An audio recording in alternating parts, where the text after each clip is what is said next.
Hello viewers, আসসালামু আলাইকুম।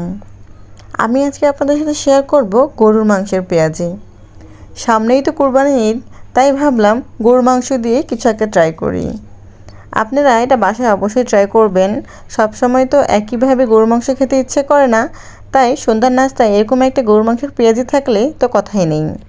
আমি এখানে আলু কুচি করে নিয়েছি ও ডাল ভিজিয়ে রেখেছিলাম। আপনারা চেষ্টা করবেন আলুটা ভিজিয়ে রাখতে। আর ডালগুলো বেটে নিয়েছি। এখানে কয়েক পিস গরুর মাংস, পেঁয়াজ, মরিচ, রসুন আর ডাল বাটা। আমি গরুর মাংসগুলো কেটে নেব আর সবগুলো এখানে দিয়ে দিচ্ছি।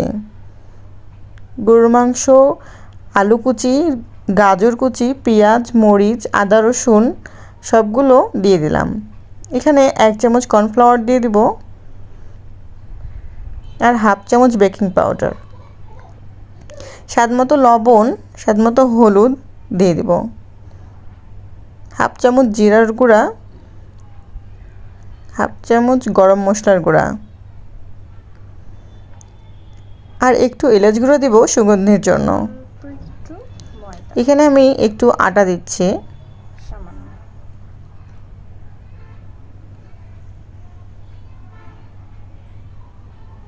আর 1/2 চামচের মতো বেসন দিব। এগুলো দিয়ে ভালো করে মাখিয়ে নিব।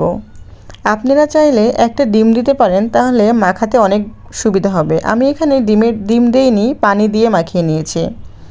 বেশি পানি না, সামান্য একটু পানি দিয়ে মাখিয়ে নিলেই হবে। দেখেন একদম পেঁয়াজের সাইজে হয়ে যাচ্ছে। তারপর আমি এগুলো ভেজে নিচ্ছি। আমি একদম ক্রাঞ্চি করে সবগুলো ভেজে নেব। কুরবানি ঈদে এরকম একটা নাস্তা যদি সন্ধ্যাবেলা খাওয়া যায় তাহলে বলেন তো কেমন হয়। কোনো বাসায় গেস্ট আসলেও এই পেঁয়াজিটা রান্না করে আপনারা সার্ভ করতে পারেন, তারা অবশ্যই প্রশংসা করবে। খেতে যে এতই দারুণ হয়েছে, আপনারা অবশ্যই ট্রাই করবেন। এই যে ভাজাগুলো, আমার পেঁয়াজিগুলো ভাজা হয়ে গিয়েছে, খুবই ক্রিস্পি হয়েছে আর এত